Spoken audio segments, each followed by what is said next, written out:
Olá, meus amigos e minhas amigas, operadores de direito, que vão fazer a segunda fase da prova da OAB em Direito Penal.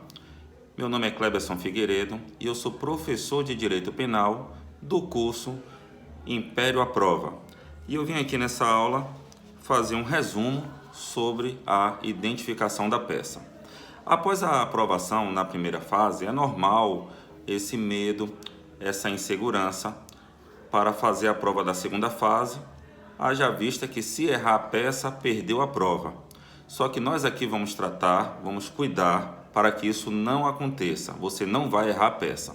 Então, o primeiro medo que o candidato à prova da OAB fica é como não errar, né? O primeiro medo é esse, é errar a peça. Então, como não errar a peça?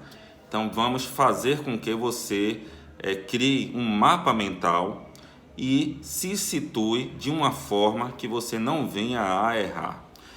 Essa agora não é nenhuma aula de identificação de peça, é um resumo, certo? Para que você tenha a noção de quando eu for dar a aula,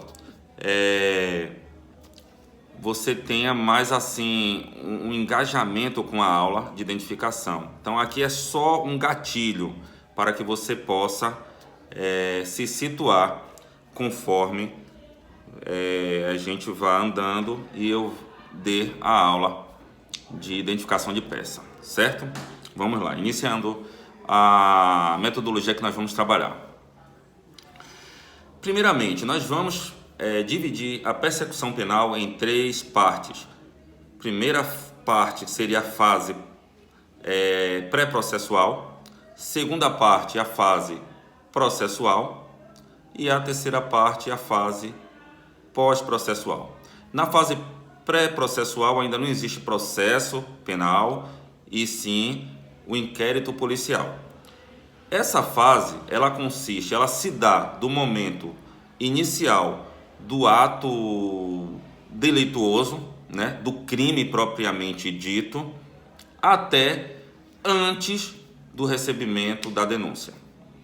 Então, veja que nessa fase você tem 5 possíveis peças para ser trabalhada lá na prova da OAB.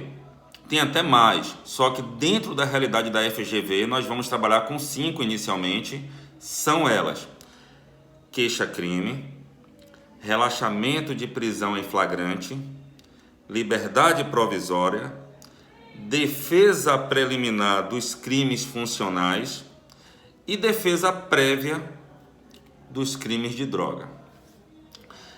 Em nenhuma dessas peças você pode pedir a questão da inocência do seu cliente, né? A absolvição do seu cliente. Você não pode pedir, porque ainda nem há um processo. A verdade é que essa é a primeira etapa de uma persecução penal. Após o recebimento da denúncia, até a sentença, aí sim é a fase processual. E na fase processual encontram-se 2 das peças mais cobradas pela FGV ao longo de todos esses anos que ela aplica a prova da OAB. 70% das cobranças de segunda fase em direito penal estão aqui. São elas, as 2. Apelação, na parte das razões, né? Apelação e memoriais. Alegações finais por memoriais. Corresponde a 70% de todas as peças cobradas pela FGV. As outras peças são a primeira oportunidade de defesa num processo, que é a resposta à acusação.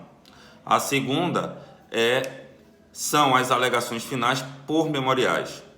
A terceira e quarta estão no mesmo ponto: apelação e recurso em sentido estrito. Ambas as peças se encaixam no mesmo momento. Como é que você vai distinguir uma da outra? Eu vou explicar daqui a pouquinho, certo? E as outras 2 são contrarrazões de apelação e contra-razões de rese. O rese é o recurso em sentido estrito. Então, a sigla se dá por rese. Nessa fase, você tem essas possíveis peças, né? Eu não vou falar aqui de carta testemunhável por enquanto, não vou falar de outras peças. A realidade da FGV são essas. E após a sentença, inicia-se a fase pós-processual, fase de cumprimento de sentença, cumprimento de pena. Nós temos duas peças possíveis, são elas: o agravo em execução e a revisão criminal. São essas duas. A peça mais difícil, na minha opinião, é a queixa-crime, porque a queixa-crime, ela é, na verdade, uma petição inicial. Você vai iniciar um processo criminal, você tem que citar no preâmbulo a procuração com poderes especiais, com poderes específicos e a fundamentação. Essa peça serve também para verificar se o candidato sabe a diferença entre injúria, calúnia e difamação. Nós, operadores do direito, temos a obrigação de saber a diferença entre esses três atos delituosos. Inclusive, todas as vezes que nós trabalharmos com a queixa-crime, envolve um desses três crimes, se não os três, certo? Alguém injuriou alguém, caluniou ou difamou, certo?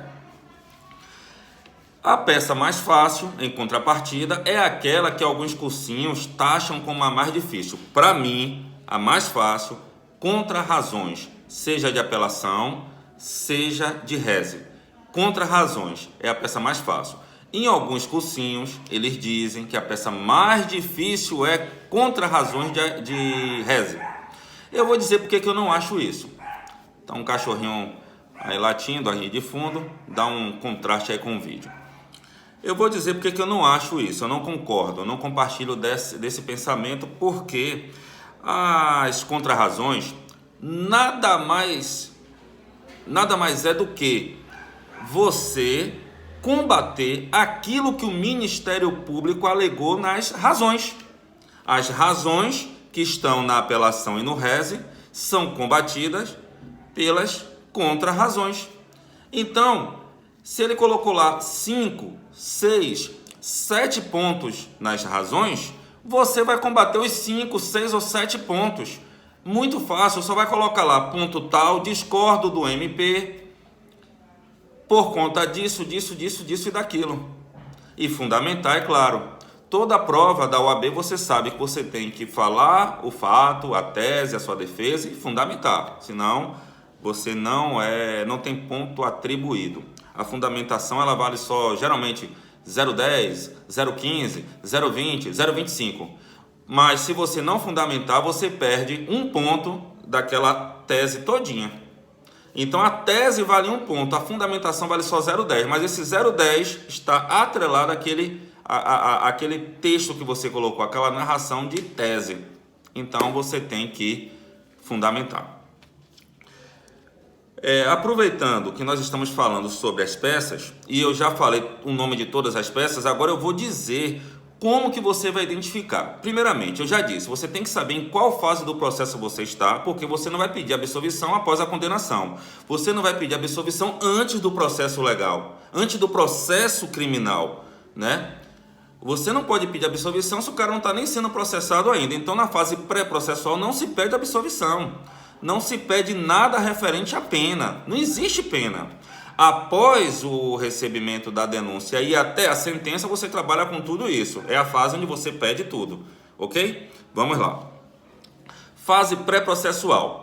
Relaxamento de prisão em flagrante e liberdade provisória. Ambas as peças se encontram no mesmo ponto. A única diferença é que, se na narrativa da FGV você encontrar algum ponto de ilicitude na prisão do seu cliente, você vai pedir o relaxamento da prisão em flagrante. Ele tem que estar preso em flagrante e tem que haver uma ilicitude no decorrer daquela prisão, seja no ato da prisão, na voz né, de prisão ou na delegacia após a lavratura do auto de prisão em flagrante. Sim, após a lavratura do ato de prisão em flagrante, o delegado tem que comunicar obrigatoriamente ao juízo competente, ao advogado. Ele tem que permitir que aquele preso se comunique com a família e com um advogado. Se ele não tiver advogado, o defensor público tem que ser encaminhado para ele, ao Ministério Público, e na ausência de um desses pontos ou de todos os pontos, melhor ainda para nós advogados, você pode sim solicitar o relaxamento da prisão em flagrante do seu cliente. Então, se houver ilicitude ou vício, inclusive na prova, digamos que o decorrer da prisão foi todo legal, mas você encontrou um vício na prova pela qual aquele cliente seu, né, aquele seu cliente foi preso. Eu vou dar um exemplo bem prático. Foi encontrado algo na casa daquela pessoa ilícita, uma arma de fogo. Ele está com a arma dentro de casa e os policiais entram na casa sem mandado de prisão, sem nenhuma autorização judicial, autorização da pessoa, ou seja, invadiram a casa, encontraram uma arma lá guardada e a documentação da arma estava vencida. A arma era legal, porém a documentação vencida, a permissão dele ter aquela arma, né? A posse de arma tem que ter uma documentação e digamos que estava vencida, ou ele não estava em poder dessa documentação, ou algo de errado aconteceu, uma rasura, não sei. Mas a numeração não estava raspada, a arma era dele, ele comprou numa loja e a arma estava lá em cima do guarda-roupa, não estava municiada, certo? E de repente ele foi conduzido à delegacia e foi dado voz de prisão, auto de prisão em flagrante, foi lavrado e ele está preso lá. E como é que você vai soltar? Simples. Relaxamento de prisão em flagrante em decorrência da prova ilícita por conta da invasão de domicílio. O policial, aquela equipe policial, invadiu o domicílio do seu cliente. Já a liberdade provisória é o contrário. A prisão tem que ser legal. Tudo que aconteceu no decorrer da prisão tem que ser lícito, tem que ser válido, sem vício nenhum. E após a lavratura do auto de prisão em flagrante, não pode ter ocorrido nenhuma ilegalidade. Você pede ali a liberdade provisória, ok? Essas outras duas peças que compõem a fase pré-processual, eu não vou falar agora. Defesa prévia e defesa preliminar, vou deixar para falar depois, que eu vou falar numa aula só sobre os dois, que é muito fácil e eu acho que não vai cair isso na sua prova, ok? Fase processual é após o recebimento da denúncia. Após o recebimento da denúncia, você tem a primeira possibilidade de resposta, que é a resposta à acusação. Nessa peça você pode pedir quase tudo, é uma peça bem ampla. Aí vem uma audiência. Então, se na sua prova está falando que o juiz recebeu a denúncia, mas não teve audiência nenhuma, é resposta à acusação. Teve audiência, não é resposta à acusação. Bota isso na sua cabeça. O juiz, o magistrado, recebeu a denúncia, já não é mais fase pré-processual. Esqueça todas as 5 peças que nós falamos agora. Tudinho ali, esqueça, não vai ser nenhuma daquelas. Você tem que se ater no seguinte: o juiz recebeu a denúncia, teve audiência? Não fala ali nada de audiência, não fala derradeira, não fala audiência, não fala após manifestação do Ministério Público, não fala. Então é resposta à acusação, é a primeira peça da fase processual. Caso já tenha ocorrido uma audiência, aí, e parou ali, as alegações finais por memoriais. Por que por memoriais? Porque na prática é via oral, só que na prova da OAB não tem como ser via oral, então é por memorial. O que é memorial? Escrito. Alegações finais escritas, certo? O que é que acontece? Como é que você vai identificar essa peça? É muito simples. Fulano de tal foi preso após ter cometido crime de estupro e vai fazer um texto danado, e após a resposta à acusação, houve a audiência, e agora você tem a oportunidade de intervir em favor do seu cliente. Pronto, a audiência parou, não teve sentença, alegações finais por memoriais, ok? Essa é a segunda peça mais cobrada do exame de ordem, alegações finais por memoriais. Daí vem a outra oportunidade, a próxima oportunidade do advogado de você falar. Qual é a peça? A mais cobrada, apelação. Então são as razões de apelação ou só apelação, ok? A apelação, como é que você vai saber? O juiz vai dar a sentença. Tem sentença, não é resposta à acusação e não é memoriais. Tem sentença, não é alegações finais por memoriais, porque já teve sentença. Então já teve todo o trâmite do processo, já está no final do processo. Aí você tem a apelação. Só que nesse ponto aí da apelação, você tem duas peças cabíveis. Como é que você vai identificar? É muito simples. Você tem a possibilidade do rese e tem a possibilidade da apelação no mesmo momento. É simples. Quando o juiz quando ele se manifestar, é simples. O juiz se manifestou. Se a manifestação do juiz tiver em um dos incisos do artigo 581 do CPP, um dos incisos do artigo 581 do CPP, pega o seu VAD, pega o seu Código Penal, seu Código de Processo Penal e acompanhe as aulas, porque é muito importante. Agora mesmo aqui, eu estou com o meu VAD aqui, ó. 581, inciso 4º, é um dos que mais cai, certo? Então tem um desses incisos, é rese, recurso em sentido estrito. Agora, se a manifestação do juiz não tiver alencada em nenhum desses incisos, esses incisos aqui do 581 do CPP, então vá para o 593, porque é apelação. É simples assim. Tem um ponto que você tem que alegar, que você tem que observar, que é o seguinte: é um pontinho aqui, é um pulo do gato para quem está desatento. Quem está atento sabe disso que eu vou falar. Qualquer aluno que esteja atento sabe. Se o seu cliente matou alguém, crime doloso, ele vai para o tribunal do júri, né? Mas se o crime for culposo, for um atropelo, e aí? Ele não vai responder no tribunal do júri. Então, se a FGV colocar lá um crime que envolva morte, né? Envolva óbito, por culpa, um acidente de trânsito, o cara atende todos os requisitos de um acidente, não estava embriagado, o carro estava ok, não invadiu o sinal, ou seja, ele está dentro de uma realidade perfeita de um acidente de trânsito.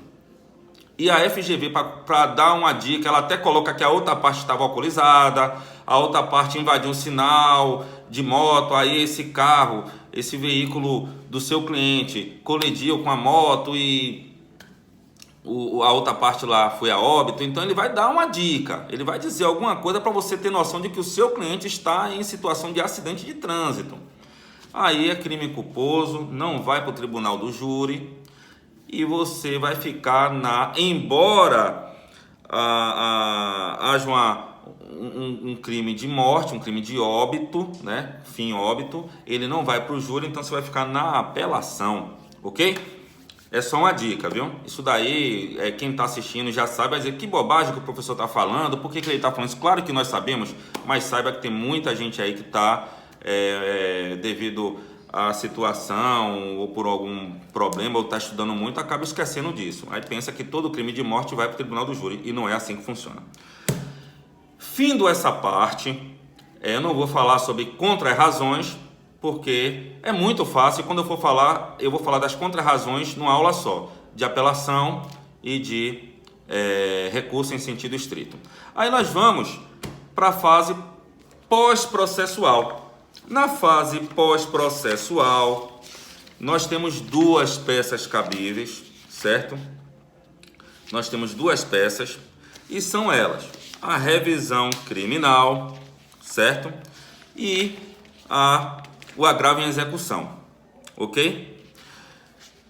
No agravo em execução,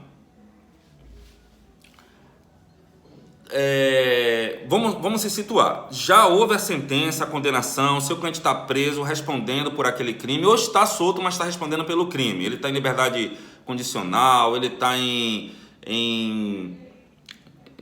prisão domiciliar, semiaberto, não importa.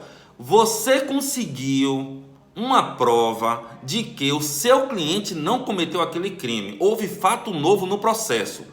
Você tem a prova. Ele estava em outro país e você conseguiu provar.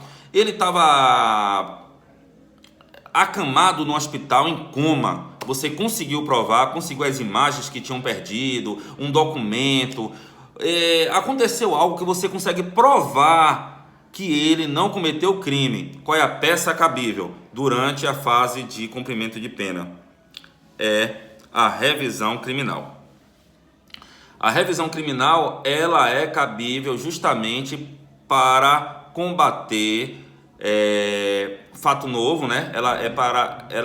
Ela consegue abranger uma variedade de situações, mas a grosso modo, fato novo que tenha como mudar a sentença, a decisão do juiz é revisão criminal. E o agravo em execução, o que é? Muito simples, são só duas peças, né? Revisão criminal e agravo em execução. O agravo em execução, o seu cliente está preso e tem direito a algo, uma progressão de regime, ele tem direito a alguma coisa que foi negado pelo juiz da vara de execução penal. Então é agravo em execução. É só lembrar, o juiz da vara de execução penal negou o direito do preso devido a tal coisa assim. Ele vai colocar lá alguma coisa bem absurda. E aí você vai lá no agravo em execução. Se surgiu fato novo que condiz com a versão do preso em relação a que ele não tinha cometido crime, o carro da vítima que foi roubado foi encontrado e a pessoa que estava de posse do carro confessou que tinha roubado o carro, confessou que não foi aquela pessoa que está presa e em contrapartida conseguiram as imagens de uma câmera de vídeo que tinha sido perdida, mas conseguiram as imagens, ou seja, fato novo e consegue absolver o seu cliente, é a revisão criminal. Revisão criminal, já está dizendo, revisão criminal, é para rever o processo criminal. E agravo em execução, execução. Então, o juiz de execução negou alguma coisa que o seu cliente tem direito. Pronto. Em menos de 25 minutos, falamos de forma breve sobre a identificação de peça, certo? De forma bem sucinta. E o curso da Império à Prova é assim, objetivo, sem enrolação e sem muita repetição. Tá com dúvida? Assiste o vídeo de novo. Coloca lá no minuto da sua dúvida e manda para mim um WhatsApp ou um Telegram que eu vou te responder tirando a sua dúvida. Outra coisa, não adianta brigar com a FGV nem com a OAB.